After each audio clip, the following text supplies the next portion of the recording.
নমস্কার সবাইকে, আমার চ্যানেল আরো একটি নতুন ব্লগে আমি আজ চলে এসেছি। কলকাতার আরো একটি বিখ্যাত পুজো, যে পুজোর জন্য আমরা সারা বছর অপেক্ষা করে থাকি, অর্থাৎ Sribhumi sporting club. Sribhumi sporting ক্লাবের একদম সামনে তুমি দেখতে পাচ্ছ, সামনে শ্রীভূমি স্পোর্টিং ক্লাব।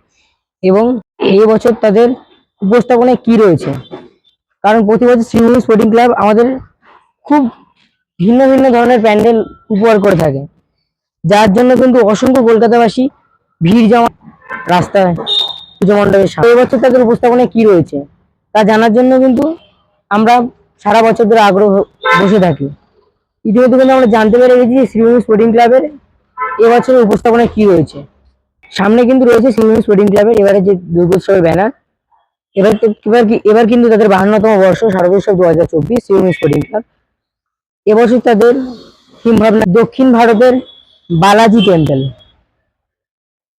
হ্যাঁ, দক্ষিণ ভারতের বালাজি টেম্পলের আদলে কিন্তু গড়ে উঠবে এবারে শ্রীভূমি স্পোর্টিং ক্লাবের মণ্ডপ। তো চলো ভেতরের দিকে যাওয়া যাক এবং তোমাদের দেখানোর চেষ্টা করছি বালাজি মন্দিরের আদলে শ্রীভূমি স্পোর্টিং ক্লাবের মণ্ডপ কতটা তৈরি হয়েছে, কারণ হাতে গোনা মাত্র বাকি হয়তো আর 45 দিন। মণ্ডপ তৈরির যে কাজ সেটা কিন্তু চলছে। সামনে কিন্তু তা দিয়ে কিন্তু বা কোনো টাইপের কাপড় দিয়ে কিন্তু ঢাকা রয়েছে। তো চলো আমি তোমাদের ভেতরে যাচ্ছি এবং ভেতরে দেখানোর চেষ্টা করছি মণ্ডপ তৈরির কাজ কতদূর এগিয়েছে। তো আমি কিন্তু এখন ভেতরে চলে এসেছি শ্রীভূমি স্পোর্টিং ক্লাবের যে পুজো মণ্ডপের একদম সামনে। পেছনে কিন্তু দেখতে পাচ্ছ ব্যাক সাইডে এবারের যে থিম বালাজি টেম্পল তা কিন্তু গড়ে উঠছে পাশের স্ট্রাকচারের মাধ্যমে। আমি কিন্তু পুরো দেখানোর চেষ্টা করছি বালাজি টেম্পল এবারের থিম তা কিন্তু গড়ে উঠছে ধীরে ধীরে, এবং আশেপাশে কিন্তু অসংখ্য বাঁশ ছড়িয়ে রয়েছে, যেহেতু এখনো প্রাথমিক পর্যায়ে বাঁশের স্ট্রাকচারের কাজ চলছে। বালাজি টেম্পল হলো দক্ষিণ ভারতের একটি মন্দির। সেই মন্দিরের আদলে কিভাবে মণ্ডপটি গড়ে উঠবে এবং ভেতরের কাজ কতটা এগিয়েছে তা কিন্তু আমি ভেতরে গিয়ে দেখানোর চেষ্টা করছি।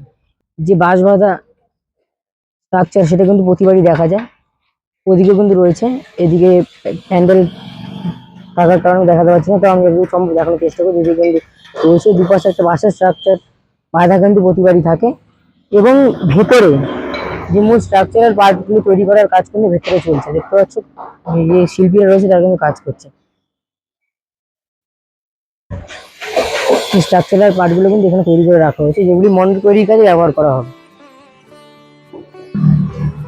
তো তোমরা কিন্তু দেখতে পাচ্ছ যে প্রাথমিক বাঁশের পর্যায়ের কাজ তা কিন্তু চলছে এখানে, এবং উপরে কিন্তু প্রচুর শ্রমিকরা কাজ করছে। উপরে কিন্তু জুম করে দেখানোর চেষ্টা করি যতটা সম্ভব।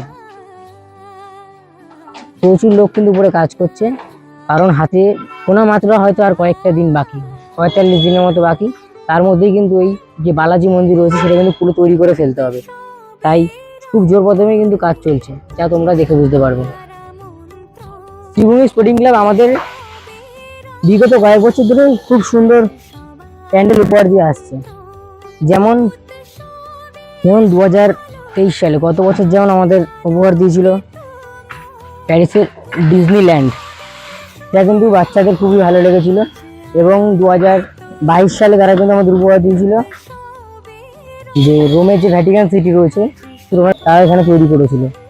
এবং 2021 সালে কিন্তু তারা সব থেকে নজর পেরেছিল বুর্জ খালিফা তৈরি করে, কিন্তু পুরো কলকাতাবাসীর মনে কিন্তু অসংখ্য জায়গা করে নিয়েছিল শ্রীভূমি স্পোর্টিং ক্লাব। এবং এই উপস্থাপনা যা রয়েছে আমি তোমাকে বললাম দক্ষিণ ভারতের একটি টেম্পল বালাজি টেম্পল। সেই বালাজি টেম্পলের আদলেই কিন্তু গড়ে উঠছে এবারে শ্রীভূমি স্পোর্টিং ক্লাবের মণ্ডপ। দক্ষিণ ভারতের মন্দিরগুলোকে আমরা সাধারণত দেখে থাকি খুব সূক্ষ্ম সূক্ষ্ম মন্দিরের গায়ে বিভিন্ন ধরনের কাজ, যেমন ধরে থাকো মূর্তির কাজ, সেগুলো কিন্তু এই যে ছোট ছোট যে বাক্স টাইপের গ্যাপগুলোর মধ্যে কিন্তু যে ডিজাইনগুলো কাজগুলো সেগুলো কিন্তু করা হবে দক্ষিণ ভারতের মন্দিরে আমরা যেগুলো দেখে থাকি।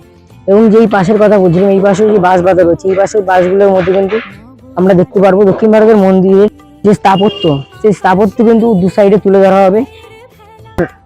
ডান সাইডে যে স্ট্রাকচারটা বাঁধা রয়েছে বাঁশের এই স্ট্রাকচারের মধ্যে ফুটিয়ে তোলা হবে। খুবই কিন্তু একটা সুন্দর আকর্ষণীয় প্যান্ডেল এবার উপহার দিতে চলেছে এবারে শ্রীভূমি স্পোর্টিং ক্লাব। এর বাঁশের স্ট্রাকচারাল প্রাথমিক পর্যায়ের কাজ কতটা এগিয়েছে তা তোমাদের সামনে তুলে ধরার চেষ্টা করলাম, এবং কাজ যত এগোবে আমি কিন্তু তোমাদের আপডেট দেওয়ার চেষ্টা করব কতদূর কাজ এগোলো এবং কিভাবে সেই সূক্ষ্ম স্থাপত্যের যে কাজগুলো সেগুলো মণ্ডপের কিভাবে তুলে ধরতে তুলে সেবার শুরু করে দিয়েছে। महामारी मुझे जब ঢাকের পিঠে পড়লো কাঁধে পুজো হোক জমজমাটি নতুন সাজে সেজেছে আকাশ সাজানো বরণডালা আকাশে মেঘের ভেলা। তো আজকের মতো ভিডিওটা কিন্তু আমি এখানেই শেষ করলাম, যেহেতু বেশি দূর কাজ এগোয়নি, প্রাথমিক পর্যায়ে কাজ চলছে এবং ভেতরে গিয়ে সেই কারণে কিন্তু আমি ভেতরে ঢুকলাম না এবং ভেতরে কিন্তু এখনো বেশি দূর কাজ এগোয়নি, বাইরেই যা স্ট্রাকচারাল পার্টের কাজ সেটা কিন্তু বাইরেই এখন মোটামুটি বাইরের কাজটা এগিয়েছে। আমাদের ভিডিওটি এখানেই শেষ করলাম। ভিডিওটি ভালো লেগে থাকলে লাইক করবে, কমেন্ট করবে এবং সাবস্ক্রাইব করবে এবং এই সপ্তাহে কিন্তু আমার চ্যানেলে নতুন নতুন বিভিন্ন আকর্ষণীয় প্যান্ডেলের ভিডিও কিন্তু আসতে চলেছে। টাটা।